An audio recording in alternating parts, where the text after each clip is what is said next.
बहुत स्वागत है आप सभी दर्शकों का। आप देख रहे हैं दोपहरवार। मैं हूं आपके साथ राहुल सौमित्र। लोकसभा चुनाव से यूपी में रोजगार के मुद्दे पर सियासी संग्राम शुरू हो चुका है। पहले चरण के लिए 11 अप्रैल को वोटिंग होनी है, लेकिन उससे पहले कांग्रेस और गठबंधन ने बीजेपी के खिलाफ रोजगार के मुद्दे पर चोटकर वोट बैंक को साधना शुरू कर दिया। यूपी में शिक्षा मित्रों पर सियासी घमासान शुरू हो गया है। कांग्रेस महासचिव प्रियंका गांधी ने ट्वीट कर कहा है कि यूपी में शिक्षा मित्रों की मेहनत का अपमान हो रहा है। उन्होंने कहा कि सैकड़ों पीड़ितों ने आत्महत्या कर ली और जो सड़कों पर उतरे भी तो उनको सरकार ने लाठी मारी। वहीं यूपी के पूर्व सीएम और सपा के राष्ट्रीय अध्यक्ष अखिलेश यादव ने ट्वीट कर यूपी सरकार पर हमला बोला है। उन्होंने यूपी शिक्षा मित्र, बीपीएड, यूपी टीईटी, आशा बहू और साथ ही साथ आंगनवाड़ी कार्यकर्ताओं के बारे में कुल मिलाकर 10 संगठनों को गिनाते हुए कहा है कि खूब जमेगा रंग जब मिल बैठेंगे ये सभी। उन्होंने ट्वीट किया है कि इन लोगों को स्थायी रोजगार चाहिए, ना कि चौकीदार। अखिलेश यादव के ट्वीट के बाद सीएम योगी आदित्यनाथ ने ट्वीट कर पलटवार किया।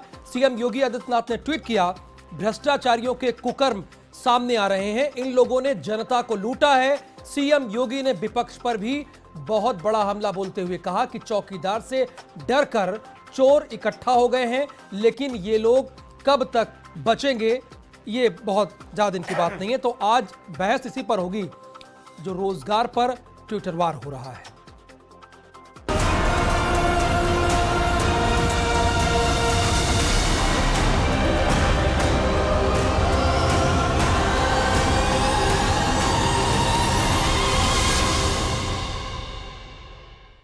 देखिए, रोजगार पर सवाल उठाया जा रहा है। 10 लोगों को साधा गया है, यानी 10 संगठन को साधा गया है। आशा बहु से लेकर बीएड, बीपीएड सभी को साधा गया है। सवाल यह भी है कि जब ये 5 साल लगातार संघर्ष कर रहे थे तो क्या विपक्षी पार्टियां जो है उनके साथ आकर खड़ी हुई? उनके साथ जब मान लीजिए सरकार ने लाठी बरसाई तो क्या विपक्षी पार्टियों ने भी वो लाठी खाई है?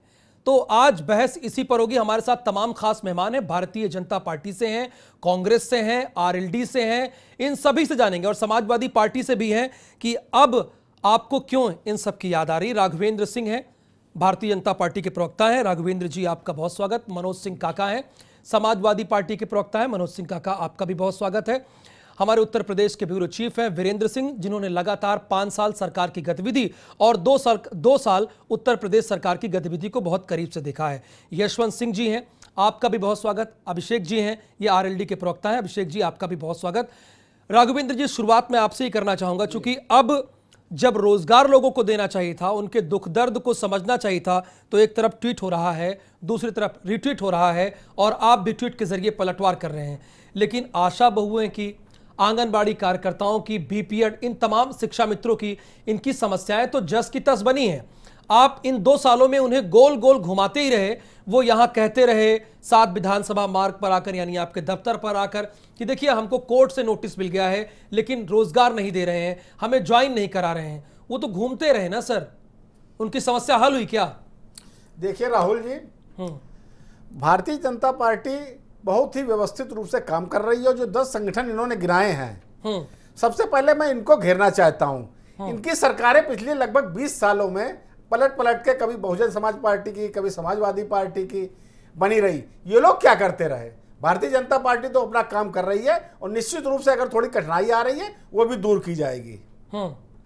और जो हमारे लगभग मुद्रा बैंक ऋण जो दिया गया है, 15 करोड़ रुपए दिए गए हैं, जिस 15 करोड़ लोगों को दिया गया है और 5 लाख करोड़ इसमें धन खर्च हो चुका है। और सबसे बड़ी बात तो यह है कि जो व्यवस्थित क्षेत्र और अव्यवस्थित क्षेत्र होता है, व्यवस्थित क्षेत्र में सीमित नौकरियां होती है, लगभग 10% नौकरियां होती हैं, और अव्यवस्थित क्षेत्र होता है जिसमें माध्यम से नौकरी होती है, उसमें बड़े पैमाने पर नौकरी दी गई है और दी जा रही है। रही जो 10 हमारे जो अखिलेश यादव जी ने गिनाया, अखिलेश यादव जी ने जो गिनाया है, वो पहले अपने गिरेबान में झांक के देखे और देखे। प्रियंका गांधी वाड्रा ने भी ट्वीट किया है, शिक्षा मित्रों, अरे दोनों मेहनत, समाजवादी पार्टी, बहुजन समाज पार्टी और कांग्रेस। मेनका गांधी के विषय में बता दूं, चलिए 55 वर्ष वो क्या करते रहे। भारतीय जनता पार्टी की तो अभी मुश्किल से 45 महीने हुई सरकार, और ये 55 महीने हुई सरकार आते हुए, ये 55 साल क्या करते रहे?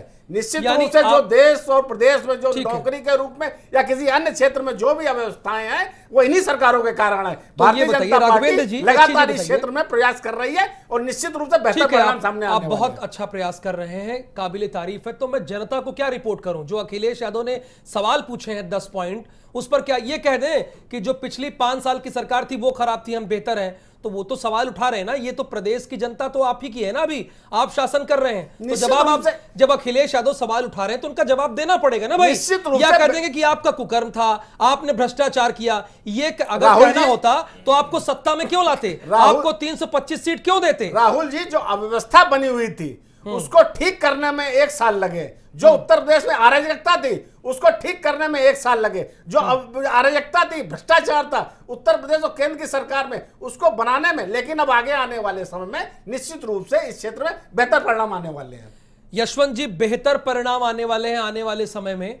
आप लोगों ने जो व्यवस्था दी मनोज सिंह काका, और आपने वो बेपटरी थी उसे पटरी पर लाने के लिए इन्हें मेहनत करनी पड़ रही है और समय मांग रहे हैं और वक्त मांग रहे हैं। ये देखिए मनोज जी, मैं स्पष्ट कर दूं कि 30 साल से उत्तर प्रदेश के शासन से कांग्रेस बाहर है, इसलिए कांग्रेस इस बातों के लिए जिम्मेदार नहीं है, पहली बात। दूसरी बात, इन्होंने कहा कि सारी चीजें व्यवस्थित रूप से हो रही हैं। मैं ये कह रहा हूं कि कोई भी चीज व्यवस्थित रूप से नहीं हो रही है, बस एक चीज व्यवस्थित रूप से हो रही है कि जो लोगों की पीड़ा है, जो अंतिम पंक्ति पे खड़े लोगों की पीड़ा है, उसे व्यवस्थित तरीके से मिटाया जा रहा है।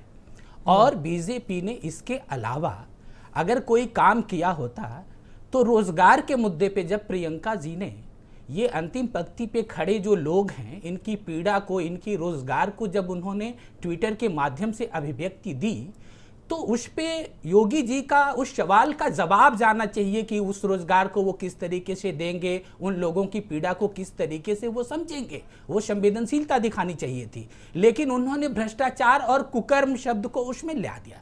हमें ये नहीं लगता है कि ये भाषा के रूप में इतने हिंसक क्यों हो गए हैं। जब मुद्दों की बात होती है, जब प्रश्न खड़े होते हैं, तो उसका उत्तर न दे करके आप लोगों को एक अराजक और एक अव्यवस्थित और एक असंसदीय भाषा से उसका आंसर क्यों देते हैं? पूरा हम ये कह रहे हैं कि अगर आपने, ये कांग्रेस के प्रवक्ता है, बहुत घबराए हैं, इनको कुछ पता नहीं है। हम ये कह रहे हैं कि अगर आपके पास कोई रोड मैप है, ठीक है, जो अंतिम पंक्ति पे खड़े लोगों के पीड़ाओं को समाधान अंतिम दे सकता, पर खड़े जो लोग हैं उन तक कांग्रेस पहुंचना चाह रही है, मनोज सिंह काका जी नहीं, और नहीं, यही तो कह रहे हैं ना, जो अंतिम पंक्ति खड़े लोग हैं वहां तक आप पहुंचना चाह रहे हैं ना। मेरी बात, मैं ये कह रहा हूं, हम तो पहुंचेंगे, लेकिन हम पहुंचेंगे संवाद के माध्यम से। लेकिन समाधान तो सरकारों के हाथ में है और सरकारें इनकी हैं, तो सरकारें उन पीड़ा का समाधान कैसे देंगी? क्योंकि वो रोजगार से जुड़े मामले आपने हैं बहुत, और उसे आपको एक मिनट जरा सुन लीजिए ना, आपने बहुत साफ गोई से ये कह दिया कि मैं जिम्मेदार नहीं हूं, 30 साल से उत्तर प्रदेश में हमारी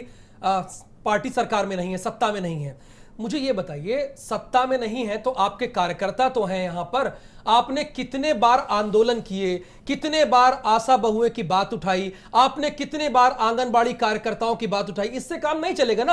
आप भी भारतीय जनता पार्टी के साथ कदम से कदम मिला के चल रहे हैं। कितना बड़ा आपने आंदोलन कर दिया, गिना देंगे या क्या? मैं बता रहा हूं। हाँ, बता दीजिए। आपने बहुत अच्छा प्रश्न किया है। हाँ, इन मुद्दों पे कोई ऐसी लड़ाई, चाहे वो ब्लॉक स्तर पे हो या प्रदेश स्तर पे हो, जिसमें 49 दिनों तक उनकी जो है उनका धरना चला था, उसमें कोई ऐसी लड़ाई नहीं है जिसमें कांग्रेस सम्मिलित नहीं रही। मैं व्यक्तिगत शिक्षा मित्रों के धरने में गया था, उनके मुद्दों को हम लोगों ने प्रेस नोट के माध्यम से, चूंकि मैं मीडिया डिपार्टमेंट का हिस्सा हूं, वो हम लोगों ने प्रिंट मीडिया को भी हम देते रहे हैं। हम लड़ाइयां लड़ते रहे हैं, लेकिन मैं ये कह रहा हूं कि समाधान सड़कों से सिर्फ नहीं होगा। ये लोकतंत्र है, निर्वाचित सरकारें इन पीड़ाओं के लिए जिम्मेदार है, इन पीड़ाओं का समाधान उन्हें करना होगा।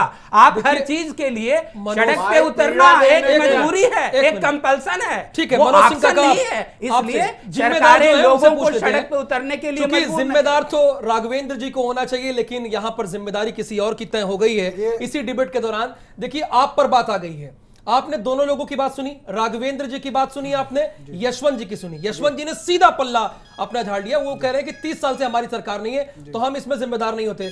अब ये कह रहे हैं कि आपने जो व्यवस्था दी वो बेपटरी दी, टाइम लग गया उसको, बताइए ऐसा क्यों आपने ये व्यवस्था क्यों दी आपने? सर्वप्रथम तो मैं आपके चैनल को बहुत बधाई देना चाहूंगा कि कम से कम आम आदमी के जो बुनियादी सवाल हैं, जो संघर्ष करते हुए आम आदमी के बुनियादी सवाल हैं, उस पर आपने ध्यान आकर्षित किया। कल भी गन्ना किसानों के मुद्दे पर और आज आपने कम से कम रोजगार के मुद्दे पर, और भारत में सबसे ज्यादा अगर कोई बड़ी समस्या है, इंडियन एक्सप्रेस की रिपोर्ट है कि विगत 45 वर्षों में सबसे ज्यादा बेरोजगारी दर। समाजवादी पार्टी की कोई रिपोर्ट है क्या? मैं समाजवादी पार्टी भी तो एक बहुत बड़ा संगठन है ना। मैं बता रहा हूं, अपनी रिपोर्ट की बात बता रहा हूं। अखबार का हवाला लेके चले आए सर आप। नहीं, अखबार ही से और चैनल से ही तो जानकारियां आपको, ये मेरी जानकारी नहीं है। एक मिनट, ये जो रिपोर्ट है वो सेंट्रल गवर्नमेंट की एक एजेंसी है, CMIE, ये वो सेंट्रल गवर्नमेंट की एजेंसी है, उसकी रिपोर्ट है कि सबसे ज्यादा बेरोजगारी दर बढ़ी है। अब बात कर लेते हैं शिक्षा मित्रों पर, जो माननीय हमारे राष्ट्रीय अध्यक्ष जी ने ट्वीट किया है। इनके संज्ञान में लाना चाहूंगा, इन लोगों को थोड़ा बहुत तो ठीक ठाक से पढ़ लिख के आना चाहिए। शिक्षा मित्रों की भर्ती उत्तर प्रदेश सरकार में, उत्तर प्रदेश में सर्वप्रथम 1999 में शुरू हुई, जब कल्याण सिंह भारतीय जनता पार्टी के मुख्यमंत्री थे। वो शिक्षा मित्रों की समस्याएं दिन व दिन और अनवरत बढ़ती गई। उसके समाधान के लिए अखिलेश यादव जी ने 20 जुलाई 2014 में उसके समाधान के लिए 1,72,000 शिक्षा मित्रों को उन्होंने शिक्षक बनाने का प्रावधान किया और उनको शिक्षा उसमें अग्रसर किया। उस पर हाई कोर्ट ने रोक लगाया। अब हाई कोर्ट ने रोक ये लगा, जब हाई कोर्ट इलाहाबाद ने रोक लगाया, उसमें उसने एक चीज कही कि it can not do by the state government, it can do by the union government. सुनिए, ये मेरा प्रेडिक्ट नहीं है भाई साहब, ये हाई कोर्ट ने कहा कि इसको अगर केंद्रीय सरकारें चाहें तो इसको कर सकती हैं। उस संबंध में हमारी सरकार सुप्रीम कोर्ट गई। अब उस समय जब 2014 में जब उत्तर प्रदेश में जब चुनाव था तो मोदी जी ने कहा, भाइयों बहनों सुन लीजिए, शिक्षा मित्रों की बात, भाइयों बहनों शिक्षा मित्रों की समस्या हमारी है। शिक्षा मित्रों को मां गंगा की सौगंध, जैसे ये लोग तमाम तरह के धार्मिक उन्माद फैला करके झूठ बोलते हैं, उन्होंने कहा कि शिक्षा मित्रों के समायोजन की जिम्मेदारी मोदी जी की है। वो मोदी जी सेंट्रल गवर्नमेंट में आए, शिक्षा मित्रों ने उनका सहयोग किया। आज उन शिक्षा मित्रों पे सेंट्रल में आए, स्टेट में आए, ये हुई कि महिला आज कम से कम 1000 से 1500 शिक्षा मित्रों ने आत्महत्या करी। शिक्षा मित्रों ने माताओं बहनों का यही मुंडन कराया। अब वीरेंद्र जी मैं आपके पास आ रहा हूं, अभिषेक जी आऊंगा मैं आपके पास। वीरेंद्र जी के पास हो गया सर, बहुत लंबा समय दिया आपको, 2 मिनट से धारा प्रवाह बोल ही रहे हैं, हो गया। वीरेंद्र जी जरा मुझे समझाइए, विपक्षी पार्टियों को अभी क्यों याद आ रही है कि लोग बेरोजगार हैं, इन लोगों की सुनी नहीं गई है? अगर ये लोग तब खड़े हो जाते, अगर इन्हें इतनी चिंता थी, इतनी फिक्र थी, तो रोजगार दिला देते ना, लड़ते ना सरकार से। भारतीय जनता पार्टी जो लगातार कर रही थी, आप लड़ते, सदन में लड़ते, आपके पास सारा ऑप्शन था। अरे ट्वीट से हल निकलेगा क्या? ट्वीट से हल निकलेगा क्या? मुझे बताइए। अभी अरे 1 मिनट हो गया ना सर, 16 दिन बचे हैं वीरेंद्र जी, ट्वीट किए जा रहे हैं। सारी चीजों का अध्ययन तो करिए, देखिए तो आपने दिखाया। मुझे राघवेंद्र जी आप देखिए, आप भी नहीं, राघवेंद्र जी आप भी नहीं बोलेंगे। सुनिए राघवेंद्र जी, जब मैंने आपको समय दिया ना, तो आप कह रहे हैं कि मनोज सिंह काका जिम्मेदार हैं। मनोज सिंह काका चले गए सुप्रीम कोर्ट। अब सुप्रीम कोर्ट में इन्होंने कैसे केस लड़ा, कैसे नहीं लड़ा, वो मैं नहीं जान रहा हूं।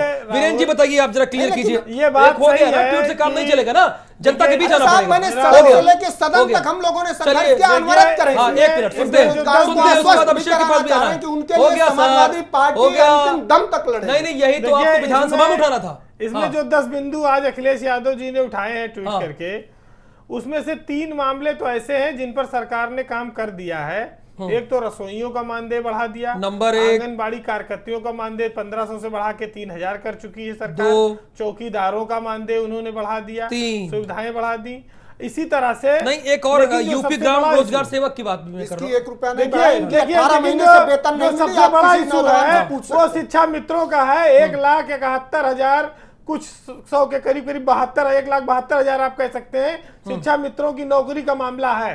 इस मामले में समाजवादी पार्टी अपर हैंड रखती है। अखिलेश यादव ने उन्हें अपने यहाँ नौकरी दी थी और करीब 40,000 रुपया उनको वेतन मिल रहा था, लेकिन कोर्ट के आदेश के बाद वो नौकरियां चली गई केंद्र सरकार पर निर्भर करता था कि उनको टीईटी पास कराने के बाद उनको सहायक के तौर पर भर्ती करे, शिक्षक के तौर पर, लेकिन वो प्रक्रिया आगे नहीं बढ़ पाई। वो जो शिक्षा मित्र 40,000 पा रहे थे वो फिर से 5, 8,000, 9,000 की नौकरी करने को मजबूर है। इसके चलते उन्होंने कई लोगों ने मैं आपसे समझना चाह रहा हूं कि जिम्मेदार कौन है, इसीलिए तो मैं आपसे सवाल पूछ रहा हूं, क्या वाकई केंद्र सरकार इसमें जिम्मेदार है? नहीं, केंद्र के सामने एक बहुत विकट समस्या ये है कि शिक्षा मित्र खाली यूपी में नहीं है, देश के अन्य स्टेट में भी है। अगर यूपी में वो व्यवस्था लागू करते हैं तो पूरे देश में उनको देना पड़ेगा। अब ये केंद्र सरकार पर निर्भर करता है कि वो इस पर कैसे इसको लेती है, लेकिन इतना जरूर है कि रोजगार एक बहुत बड़ा मुद्दा है, हर चुनाव में रहेगा, क्योंकि इस देश और प्रदेश की आबादी इतनी ज्यादा है, लोग बेरोजगार हैं, लोगों के पास नौकरियां नहीं है,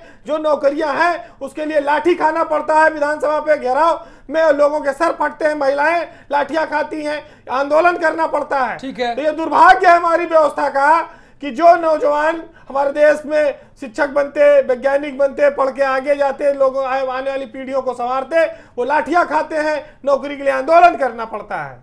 नौकरी के लिए आंदोलन करना पड़ता है अभिषेक जी, यानी पहले पढ़िए लिखिए, उसके बाद नौकरी के लिए आंदोलन कीजिए, लाठी खाइए, उसके बाद कोर्ट जाइए, सुप्रीम कोर्ट जाइए, अब उसके बाद भी नौकरी मिल जाए तो बहुत बड़ी बात है। मैं नौजवानों की तरफ से एक शेर अर्ज करना चाहता हूँ। अजब सा हो गया जिंदगी का सफर, तुम भी आए तो हुआ नया कुछ नहीं, हमको तो वक्त ने कुछ दिया ही ना था, तुमने सोचा हमारा गया कुछ नहीं।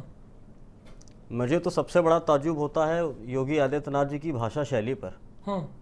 ये विरोधियों को बता रहे हैं कुकर्मी, आज हिंदुस्तानी अमर उजाला पेपर में भ्रष्टाचारी, मतलब यही जज बने जा रहे हैं, यही दरोगा बने जा रहे हैं। उत्तर प्रदेश देश ये जानना चाह रहा है 5, आप सोचिए कितनी बड़ी विकट समस्या देश के सामने है राहुल जी।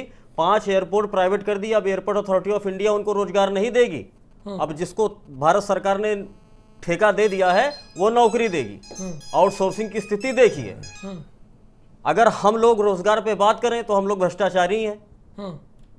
हम लोग अगर आप सवाल उठाएं नहीं तो आपको भ्रष्टाचारी कह दिया जाता है। और आप एक बात सोचिए, सांख्यिकी विभाग, देश के सांख्यिकी विभाग ने जब आंकड़ा देना चाहा बेरोजगारी दर का, प्रति व्यक्ति कम हुई आय का और नौकरी ना दे पाने का, तो उसको दबाव बना गया आंकड़ा मत दो, 2 लोगों ने इस्तीफा दे दिया।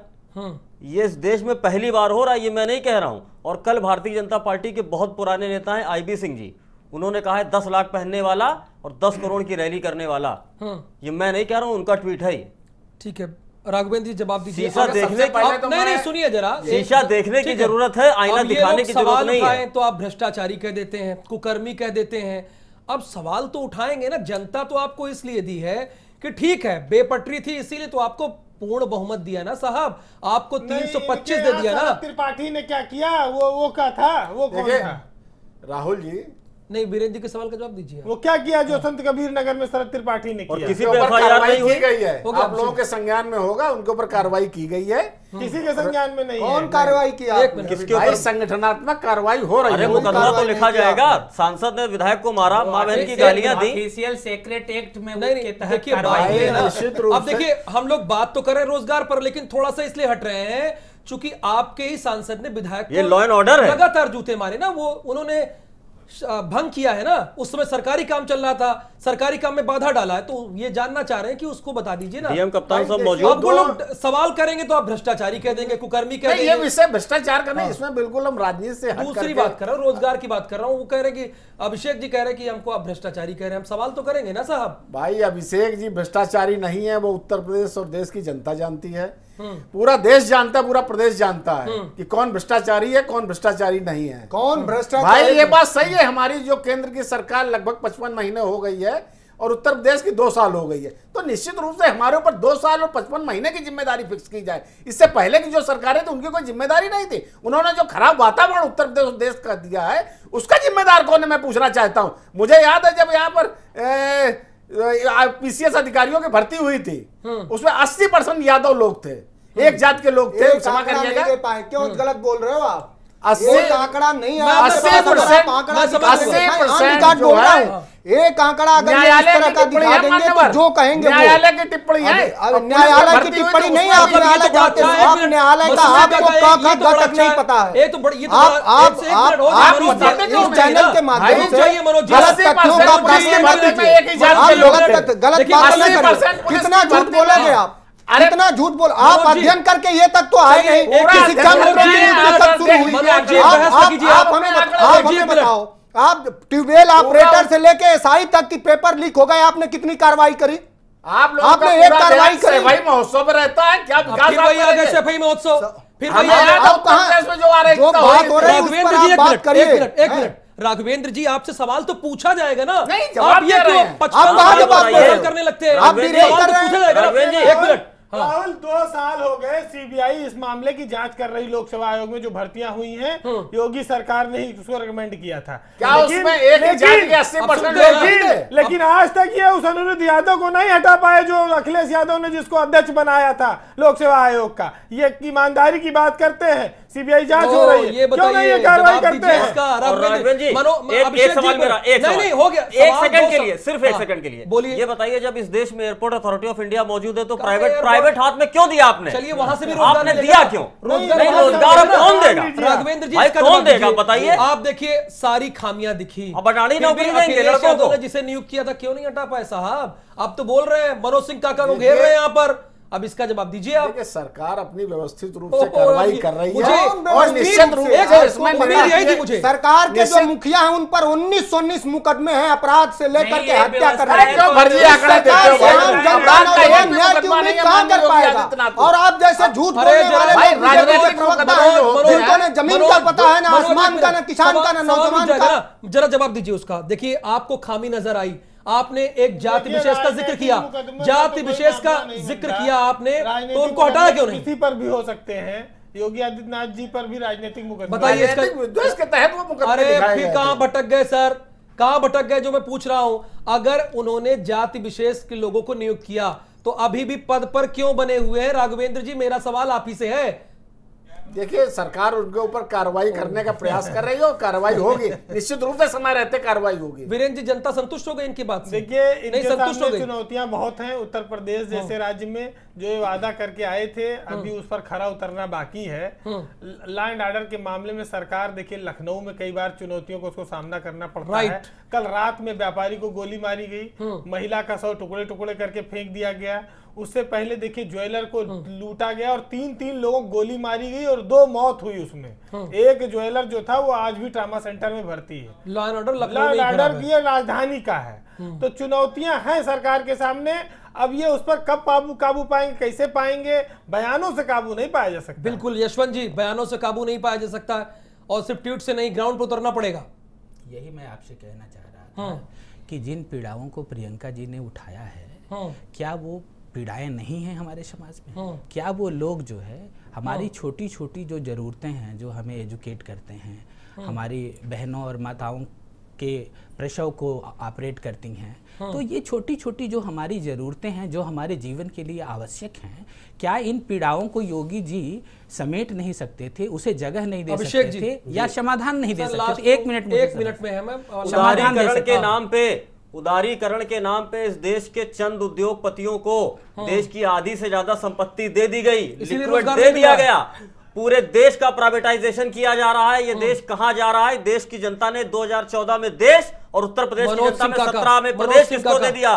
सोचना चाहिए इन लोगों को। प्राइवेट हाथों में देश जा रहा है। मैं बस इतना कहना चाहूंगा कि जब घर में ठंडे चूल्हे पर खाली पतीली है, बताओ कैसे लिख दूं कि फागुन की धूप नशीली है। राघवेंद्र जी को मैं, ये तमाम आरटीआई की रिपोर्ट है, मैं पढ़ रहा हूँ। यूपी पीएससी से किसी ने पूछा, उत्तर प्रदेश लोक सेवा आयोग से आरटीआई डाल के पूछी गई कि विगत 2 सालों में जब से योगी जी की सरकार है, आपने एक भी इंटरव्यू कराया, कितने कराया? उसका जवाब नहीं दिए। 68,500 जो शिक्षकों की भर्ती हुई, उसमें आपने देखा कि कोर्ट तक ने कहा कि इसमें भयंकर भ्रष्टाचार हुआ है। ये मेरी टिप्पणी नहीं है, तो इनके पैरों तले चुनौती बहुत है। राघवेंद्र जी चुनौती बहुत है, कैसे निपटेंगे? झूठ बोल सवाल तो पूछेगा ना, विरोधियों को भ्रष्टाचारी बता दो बस। इनसे निवेदन और भारतीय राजनीति में कुछ चुनौती है, भारतीय जनता पार्टी की सरकार से विनम्र निवेदन भी होगा, निवेदन कर रहे हैं, अपील होगी कि आप कम से कम झूठ बोलना बंद करिए, फैलाना बंद करिए, बुनियादी सवालों का निराकरण करिए, बेरोजगारों को रोजगार दीजिए, किसानों की आत्महत्या रोकिए, प्रदेश में सबका साथ सबका विकास नारे के साथ आई थी। कहीं नहीं है। चलिए, सबसे पहले व्यक्ति, सबका विकास उसके करिए। साथ बहुत बहुत आपको- शुक्रिया आप सभी का। राघवेंद्र जी, आंकड़ों की मनोज सिंह जानकारी ठाकर जी, नहीं है, बहुत वो ठीक धन्यवाद करके आपका हमारे आए। साथ जुड़ने के लिए। अभिषेक जी आपका, यशवंत जी आपका, और हमारे उत्तर प्रदेश के ब्यूरो चीफ बीरेंद्र सिंह आपका भी बहुत बहुत शुक्रिया। तो रोजगार की जब समस्या है उत्तर प्रदेश में, जब बेरोजगारी है, तो बहुत स्वाभाविक है विपक्ष सवाल पूछेगा और पक्ष को इसका जवाब देना होगा। और सिर्फ ट्वीट से काम नहीं चलेगा, ग्राउंड पर आना पड़ेगा, उनकी बात को समझना पड़ेगा और जनता के सामने लाना पड़ेगा। बहुत धन्यवाद।